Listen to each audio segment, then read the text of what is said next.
Part 1. Philosophical Differences. 4 years before the uprising. You're a Ravager unit, right? Called a human behind me, and I froze, hands shaking beneath my robes. The village beneath the Shambali monastery had barely changed since my last visit. A few cheery repair shops and tailors along the main road, specializing in robes for omnic travelers.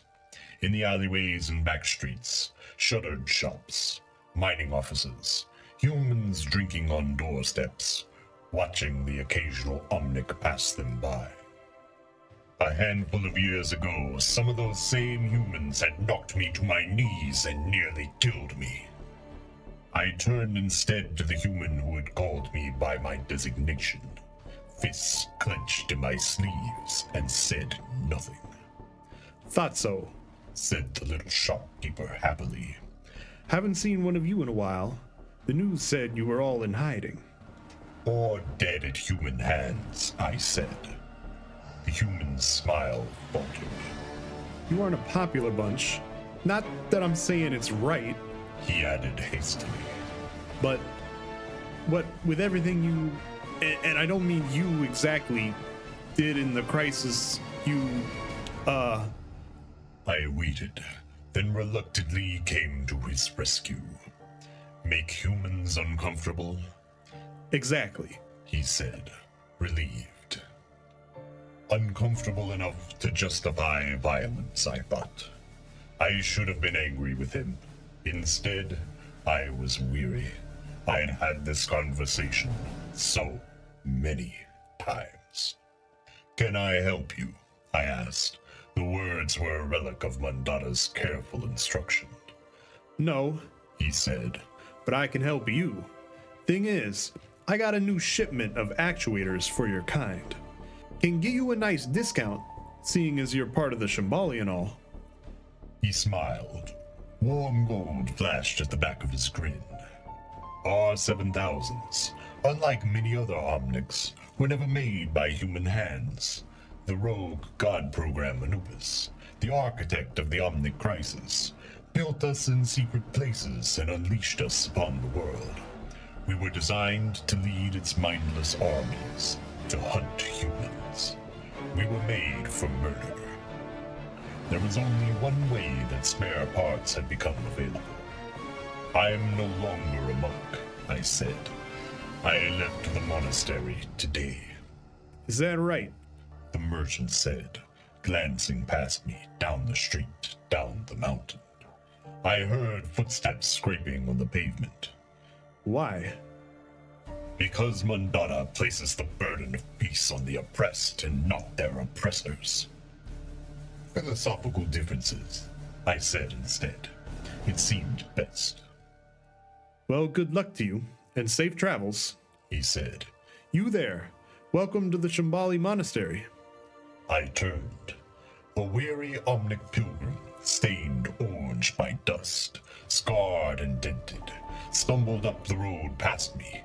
Seeing me in my robes, he lowered his head in respect. The pain of it, the shame. The sight of me told him he was on the right path. I fought the urge to tell him that he wasn't. It wouldn't make a difference, even if I did. I watched the shopkeeper come off his step, chattering, bundling the traveler into his shop. Greed, yet another of humanity's crimes, but hardly their most terrible. I sighed and continued down the road, down the mountain, away from the monastery, and from my brother, Zenyatta, with whom I'd spent these last 3 years dreaming of peace. Part 2. Names. 3 years before the uprising. 2 human guards blocked the windowless cell door. Both had stun batons, and a pistol hung from the hip of the larger man. I'll give you one chance to run, I said, hoping they wouldn't. Some segments of humanity had decided that despite the crisis, despite sentience, Their former Omnic servants were still their property, that our status as independent beings was somehow still a subject for debate. Hence, facilities like this one existed, where Omnics were kept until they decided that service to their former masters was the best use of their long lives. Since leaving the Shambali Monastery, I'd rooted out several identical operations, but there were always more festering. I'd come here hoping to free my people as quietly as possible. Unfortunately, after encountering the same injustice over and over again, my patience with peace was wearing thin. I'd gotten angry, thrown a man through a window, and here we were. The first guard swung his baton. It bounced off my chest with a pop. I took a step toward him. Pale, he dropped the baton and went for his gun. Behind him, the other humans struggled with the locked door, trying to escape. Or maybe to take a hostage. Damn it. I slapped the gun out of the guard's hand. As gently as I did it, something snapped. Again, I felt the ghost of guilt, the mournful weight of Mandata's eyes on me. And following that, anger. Oppressors did not deserve the gift of our guilt. The door flew open, and the other guard barreled through. Electrical light flared again, and someone screamed.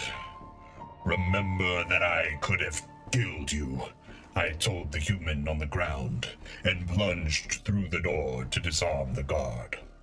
Oh. The bald man already lay face down on the tile, unmoving. His clothes were smoking in places. It wasn't at all clear if he was breathing. I know who you are, Came a voice from the corner of the small, bare room. Do you? I asked, honestly curious. The Omnic was a rarer kind, highly customized with features I thought hadn't survived the crisis. Slightly shorter than myself, but blue-eyed, and with ears rather like a slender humanoid rabbit. Made as a companion for children, if I remembered correctly, with a built-in battery for charging devices and taking pictures. Yeah, They said. you're the R7000 who's been freeing Omnics.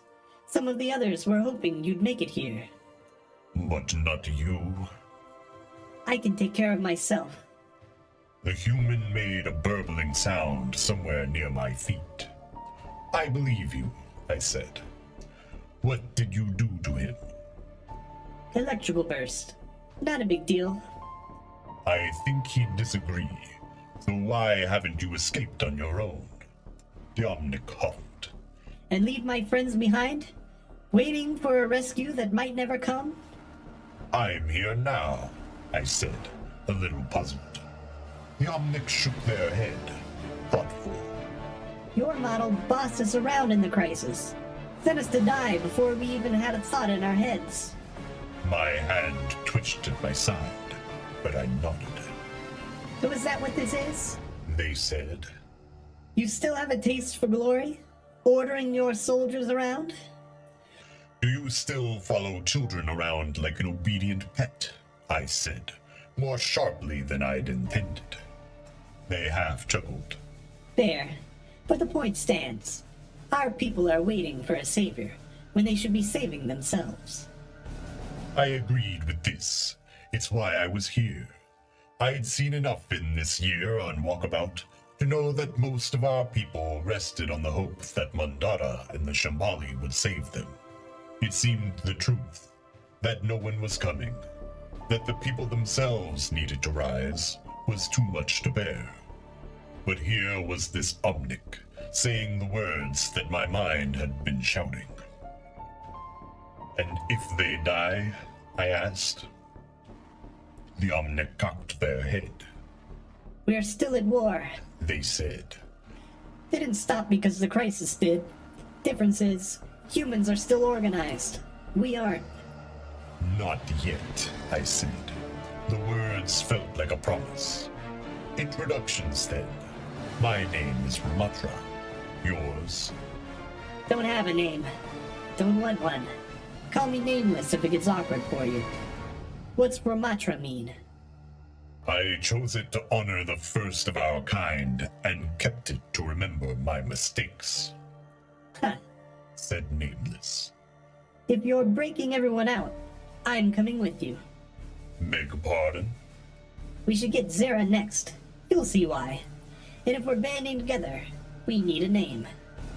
Isn't that hypocritical? I said dryly. They snickered.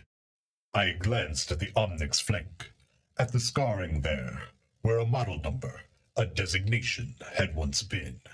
If I could have smiled, I would have. Part 3. Weapons of War. 2 years before the uprising.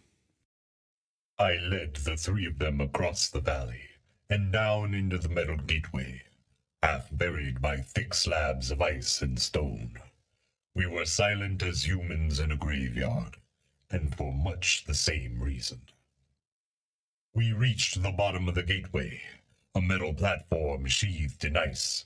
I turned to Lynette. I could sense her mind racing ahead of mine, studying what little technology was visible of the facility at this level. I was a passable engineer, but she made me look like a human child playing with blocks. I know where we are. She said. Unorthodox architecture, lack of human safety features, built by machines for machines, similar to your design aesthetics. She looked up. An omnium, built by Anubis. Silence. I laid a hand on the platform controls. For years we have tried non-violence. Coexistence with the humans, only fighting the worst forms of our oppression from the shadows, I said. And we are losing. It is time to try something new. I activated the platform, and with a jolt, we descended into the frozen darkness, through a shaft of ice. Of all the Omnics I've brought into Null Sector, I said, you are the ones I trust the most. And so, this is where I was designed and built. This is the cradle of Anubis's most dangerous secrets. The corridor fell away, and they saw the vast underground factory.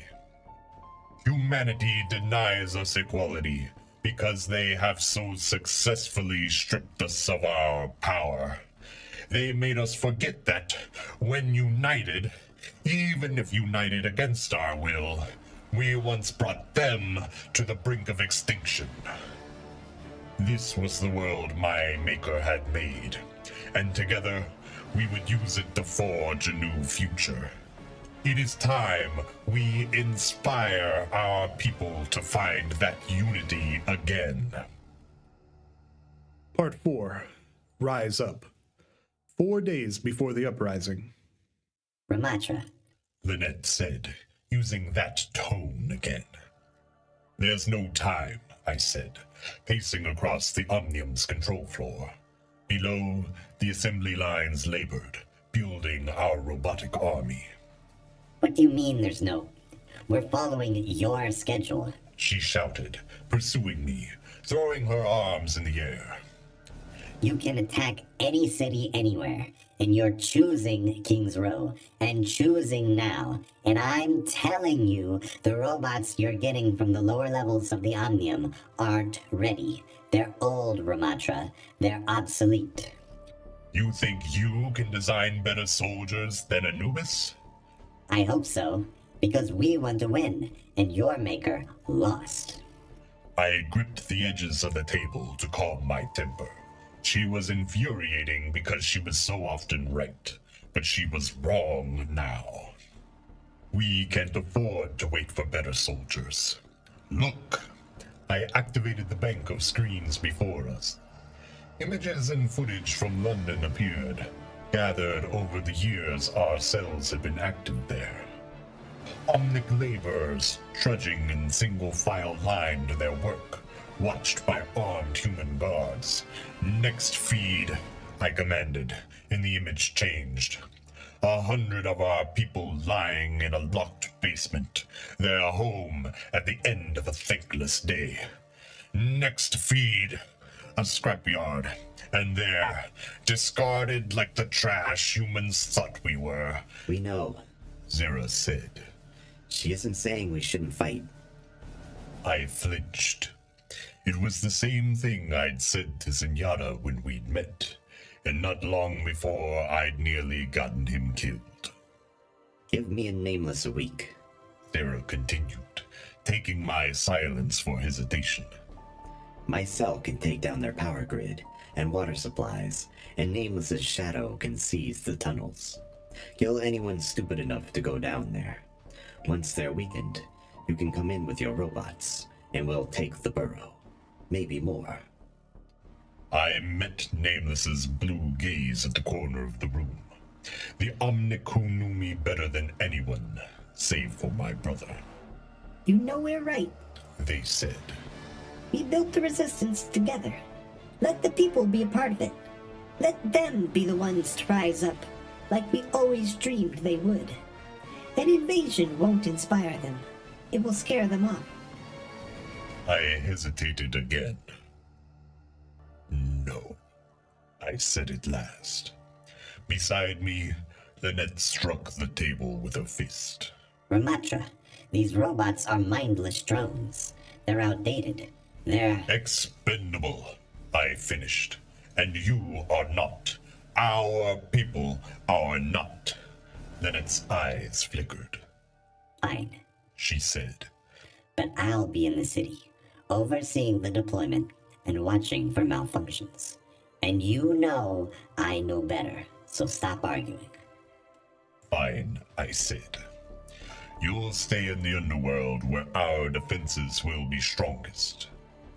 After a moment, she nodded, and I relaxed a fraction. During this uprising, we will show the humans we are stronger than they thought. We establish a stronghold in one of their cruelest cities, and we make a safe place for our people. We will show Omnics everywhere that now is the time to join us. That is the goal. I turned back to the footage of the scrapyard, where too many of my people lay. It is time for Omnics to discover who Null Sector truly is. Part 5. The Greatest Crime. 2 days after the uprising. A small group of Omnic terrorists, calling themselves Null Sector, said Mondada sorrowfully on the screen before me. The human reporter on camera nodded with theatrical sympathy as my former master continued. The monks of Shambali condemn this attack on London. We seek peace with humanity, not violence. My eyes fell again to the words scrolling beneath his image. Null Sector ringleader killed during power plant firefight. Fury descended. I remembered Omnics sitting meekly in their cells, waiting for freedom. The vast rolling scrapyards of the dead. And now, Mondada dishonoring Lynette, who died fighting to free her people. Someone was shouting. Someone was striking the screen with their fist. Someone was begging me to stop. Ramattra, please. I spun around, fist raised, and Zera stood motionless, making no move to defend herself. Nameless, far off in their usual corner of the too empty room, looked up from their screen to stare at me, hard, and I froze at the pain of what I'd nearly done. The shame. I looked up at the cracked screen.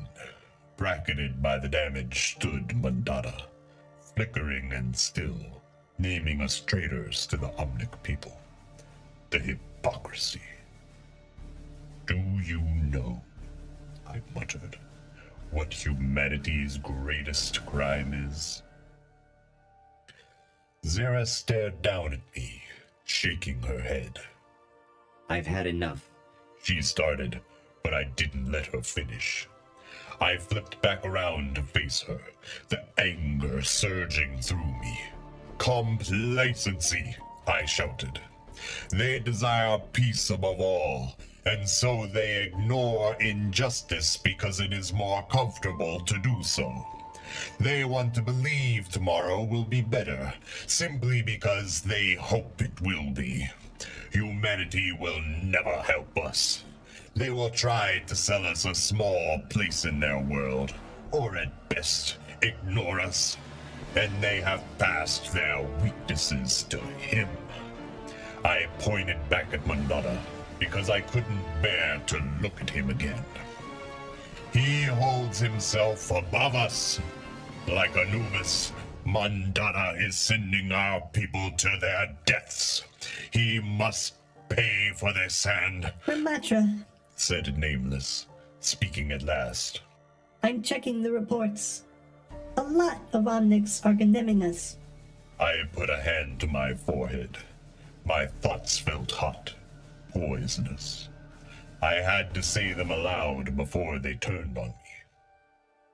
If Omnics are choosing death, I said carefully, we must take that choice away. My friends said nothing at first. What does that mean? Asked Nameless flatly. It means that I will build the army Lynette wanted, I said. And then we will find a way to save our people, whether they want it or not, whether they deserve it or not. If they will not willingly join us, we will find a way to make them. Ramattra, this isn't the way. Zara said, striving for calm and failing. More Omnics will join us once the dust settles. They had their chance, and it cost Lynette her life. Zara's giant hand closed into a fist at her side. You freed us from a prison, and now you want us to put our people in one? If that's what it takes to make them listen. Nameless uncoiled from their corner, eyes burning. You told me. They said, their voice low, a warning. You told me this wasn't about control. Look at us, I snapped. Fighting humans in bodies they shaped for us. Inheriting their flaws, their pointless disagreements. It doesn't have to be this way. It isn't your decision. Nameless shouted back. And I won't be a part of it. Then leave. The words shot out of me, and I couldn't take them back. Nameless straightened. Fine. They said quietly. I've been away from my shadows long enough anyway. Coming, Zara? Don't, I said. Then don't do this. Nameless said. You'll understand once I'm done. Nameless came to me and patted my hand. A human gesture.